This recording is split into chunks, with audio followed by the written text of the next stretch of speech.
Thank you. Thank you for that song. Thank you, Debbie, and thank you, Colleen, for that reading.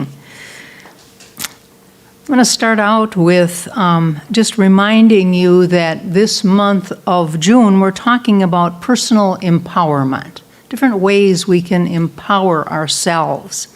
There's a quote by a man named Orison Marden. He was an American author. He was the founder of Success Magazine. This is quite a while ago. He's kind of thought of as a New Thought author. And he said this: "Deep within man dwell these slumbering powers, powers that would astonish him, forces that would revolutionize his life if aroused and put into action." And Ernest Holmes says this: "The profound thought of all ages has stood in awe of life itself, realizing that there's a power and potentiality, the highest possibilities of which the human intellect cannot fathom." You know, sometimes we can't even imagine what good there is for us. We live too small. But we're talking this month about reaching for those possibilities and really using the personal empowerment that is ours to have. We're encouraged this month to experience more of God in the form of love and peace and joy and compassion and health and fulfillment, power, all these things. That's what we're encouraged to do. Let's shoot for that. We can personally empower our lives to experience more of the good stuff. We can do that. And part of that good stuff happens to be financial abundance. And I want to just repeat a couple of the sentences that Colleen just read that Karen Russo wrote. And it says, "Spiritually, we are one with a loving infinite source, created as abundant, intelligent, supplied expressions of the one." And then she says, "The best way to care for yourself with money is to behave like you believe in your essential spiritual value and worth." We have to know we're worth it. We have to be open to that good that is ours. So, how is your relationship with money? Are you in the flow? Is your relationship with money what you'd like it to be? That's what we're talking about today. Would you like to bring some personal empowerment to that relationship? And this financial abundance is one of the effects of using this force that is ours to use, this power that created everything within us can empower us in this area of our finances. The phrase that appears on all our money is, "In God we trust." And so we're going to be talking about that word trust today, T-R-U-S-T. Having money is a good thing because what it does is it allows us to do things, buy things that give us joy in our life. It's a good thing. And it's a good thing because we can share it, we can help, we can make a difference in this world. Some of us were raised with that idea. How did we say it? We said it wrong. The money is the root of all evil. In the Bible, it really says the love of money is the root of all evil. But a lot of us that get stuck, like money might be a bad thing. It's not a bad thing. It's a good thing because it allows good things to happen in our life. And so if we're struggling with our financial situation, it's hard then to enjoy the things we want to enjoy, and it's hard to share things with other people if it ain't there. So I really think that this idea of trust means expectancy and assuredness. You know, we got to have our arms open like this and expect that good and be assured that it's there for us. I expect and I accept the best. And of course, when we go through this T-R-U-S-T, the first T is for tithing. And so happens one of my favorite verses in the Bible, D. Ray knows this from way back when, is this: "Bring your tithes to the storehouse, that there may be food in my house. prove me now in this. And what that means is test me. See about this. See if I won't throw open the floodgates of heaven and pour out a blessing so big that you don't have the storehouses to keep them in. Isn't that lovely? That's Malachi 3:10. Bring your tithes to the storehouse, that I may have enough food. And just see if I don't open the doors. And I think Debbie has a good story about when she first started tithing. I don't have a good story about that, but I do have a good story about how abundance works in my life, and I'm going to be sharing that a little bit later. Ernest Holmes says, I would rather see a student prove these teachings of our philosophy than be able to recite all the words of wisdom in the world. Prove it. Let's put this stuff to work. Test me. See how it works. And these blessings that we get, they come in different forms. One of the blessings is simply we can know that we're being provided for. We can know that. We can have that knowingness of a partnership with the divine. And how can we know that? By stating it. God, let's be partners.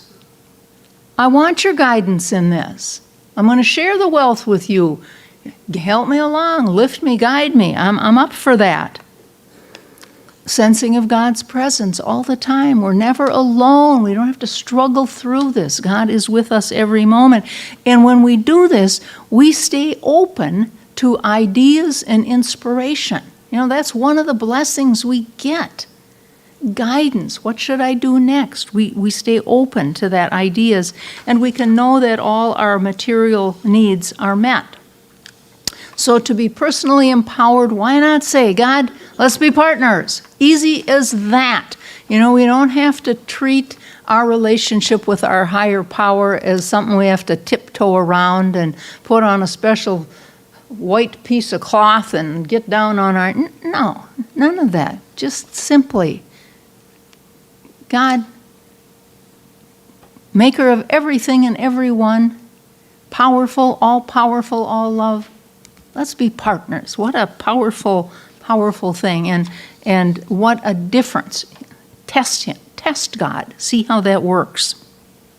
So that's the T. And then the R is report in, or I like to say, reflect your expectation of good in your life. Reflect. And what better way to reflect the good in your life than living in an attitude of gratitude. Reflect that in your life. Just be grateful every moment. Even before the good that you have anticipated shows up, just be grateful for the fact that, you know, God is present in your life and you got this powerful partner. Just be grateful for whatever it is you have right here and right now. So we got the T, that's the tithe. We got the R, that's the reflect or report. And now we go to the U. And the U is for understanding. And there's a story about Myrtle Fillmore. Myrtle was married to Charles Fillmore, and the two of them started the Unity Church. And, you know, it's been very successful over the years. But early on, they had a publishing company, and they published this little book called Daily Word. And they weren't getting enough subscriptions to it, and they were in trouble financially. And they're like, we got to have a meeting, staff meeting, and really, you know, face the fact that we're in trouble here. We're running out of money. We need more subscriptions. And not only might our publishing company close, we might have to close this idea down about unity. I mean, it was a big deal. So they got together in the staff meeting, and one of the members of the staff said, well, we got to pray that the money holds out. And Myrtle Fillmore says, you know, I think what we have to pray for is that our faith holds out. And I think what she meant by that is remember who we are. Remember, we're a partner with this power that created everything and everyone. that power that can uplift us, guide us, support us in every way. And I think it also meant we have to remember to expect good instead of looking at these dire results. And obviously, they're still around and have done very well. The story of how they founded that church itself is just so miraculous. It's a very fun story to read. So that's understanding who we are in relationship to our higher power. And then, so we got the T, we got the R, we got the U, understanding, and now we got the S. And the S is for surrender. Now, Colleen and I take this book called This Life is Joy by Roger Teal. He's a retired minister from Mile High. He wrote this book called This Life is Joy. And the chapter for last Tuesday night was This Life is Surrender or something like that. It was about surrender. And we have to, kind of what we're up against is we got this ego thing going on. And then we get that still small voice going on, and there's a little conflict there, which is going to win. So there's a story, and this is a true story. There's a bridge in California. It's Truckee, California. I don't know where that is, but it's a bridge. And across this bridge trots this bear. And a couple cars go whizzing by, and the bear gets startled, and he kind of jumps off the bridge. He panics. He reaches out his claws. He grabs a hold of the bridge. He's not able to pull himself back up, but he pulls himself onto a ledge under the bridge. So here he is, under the bridge. He can't get to either side. It's a long way down. There he is. So the authorities in charge, this is kind of late on a Saturday night when they realized what's going on. They said, we can't do anything tonight. Let's just go back in the morning and see what we can do. So they go back, and there's the bear on that ledge, sound asleep, sleeping like a little baby. And so they do what they do. They tranquilize the bear. They get some kind of a net underneath him. They roll him off into the net. They get him off, let him go, and off he trots into the wild. So the moral of the story is, sometimes when we're up against it, we simply have to surrender.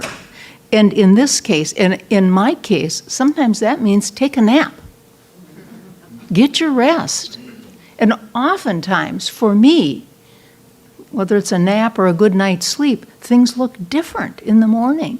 All of a sudden it doesn't look so scary. All of a sudden it looks a little clearer. Well, I guess this is what I got to do, like that. Well, the bear, all he had to do was get out of the net and walk into the woods. He just fell asleep. He could have gone nuts and jumped down and died. Could have tried to get back up on the bridge and fell down and died, but no, he thought he'd take a little nap. So I think that's a good lesson for all of us.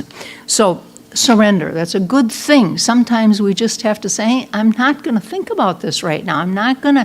Do you ever feel like that? You just running into that brick wall, nothing's happening, you're getting more and more frustrated. It's time for a nap. Or however you can surrender. And the last T is for truth. And there's a guy named Reverend David Owen Ritz, and he wrote a prosperity course called Keys to the Kingdom. And he writes spiritual truths of abundance, and there's 4 of them that he lists. And one of them, first one is, God is the one and only source of your good.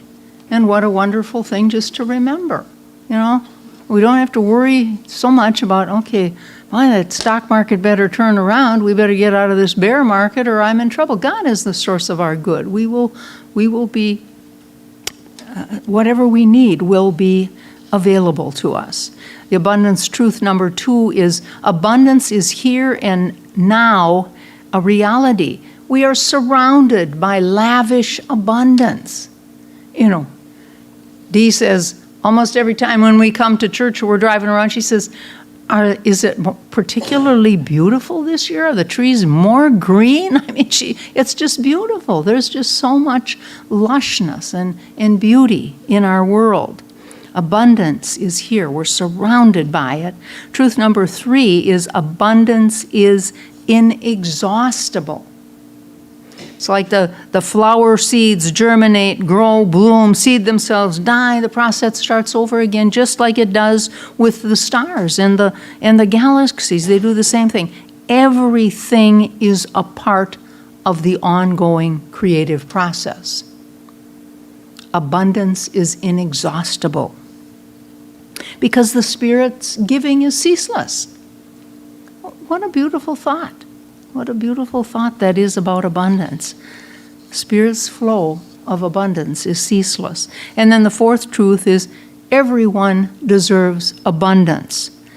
We all live in this sea of infinite possibilities, every one of us.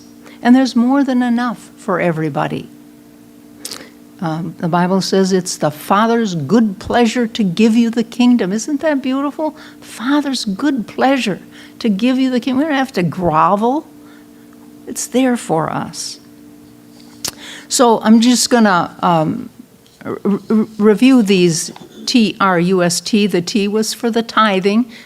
The Bible encourages us to give 10% back to our spiritual source. R, reflect our expectancies. And I think, again, the one way we can do this so easily and beautiful is through gratitude. Just be grateful. And the U is for understanding who we are. We are one with that power that created us. We are one with that power of love and joy and peace. Understand that. And the S, surrendering, turn it over to God. Do like the bear did. Just take a nap. Let it go. Trust that God will be there for us. And then the truth, spiritual truths. God is our source. We're surrounded by abundance. Abundance is inexhaustible. The flow from Spirit is ceaseless. Isn't that beautiful? Just we don't have to worry about it. And everyone deserves abundance. So we can put our trust in God. And as I said, like Debbie's got a really good example of when she started tithing. And I started tithing probably when I was 18 years old. Nothing real miraculous happened. But the fact of the matter is, I think I was guided. I was able to survive. I was supported by so many different places and people. All good. Today I'm going to talk about some other ways, and I can tell you so many of these stories that happened to me, and I know they happen to each of you as we put our life in the hands of God as we understand it. In Ernest Holmes' book, Words That Heal Today, he says, the outpouring from the cosmic horn of plenty can only fill the cup that is lifted up toward it. We got to expect and accept the best. So here's the example. How long ago was it we went to Palm Springs? Was that 2 years ago, a year and a half ago, whatever it was? It was winter. Anyway, there was a conference in Palm Springs. And I was sitting on the fence, do I want to go, don't I want to go? And then Dennis O'Connell and Kathy said, well, we might get married out there. If we were going to get married out there, would you marry us out there? Oh, well, that'd be fun.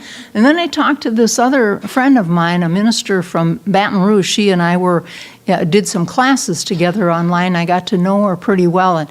And after the class we took, my assignment was I was to check in with her every night and remind her to have her snack early. I don't know how all this came about, but for these many years, she hears from me every night reminding her to have her snack early. And she appreciates that. And we've kind of built a little relationship. I tell her what's going on. She tells me what's going on. We pray for each other, so forth and so on. So she calls me and she says, well, if you're going to Palm Springs, she says, I've got these points and I've got these condominiums. And so there's a condominium for you. If you want to go out there, you don't have to pay for your condo. I get them with these points. Well, I've learned not to look a gift horse in the mouth. You just say, thank you. That sounds great.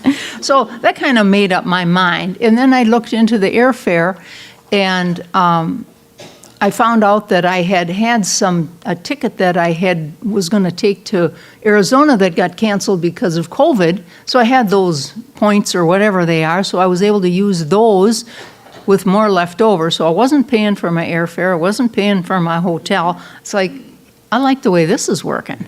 And so we go out. I go out there, sitting on the plane next to this woman. She's sitting by the window. I'm sitting on the aisle, and we don't talk to each other. We're both got our noses in our books, whatever we're doing. And about the time we start descending, she said, "You going to a conference in California?" I said, "Yeah, I'm going to a Center for Spiritual Living conference." And she said, "Well, so am I." She said, "By the way, I'm renting a car at the airport. You want to ride to the hotel with me?" So maybe that's $50. I don't know what it was, because I took the ride. And I don't think I ever saw her again at the conference, but it was very lovely meeting her, and it was just a gracious thing for her to offer. Well, the other thing that happened is Dennis's grandfather was the president of the firm John G. Kennard and Company that Dee Ray and I worked for many, many years.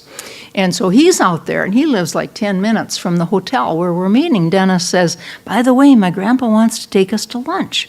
So great. So Dennis picks me up.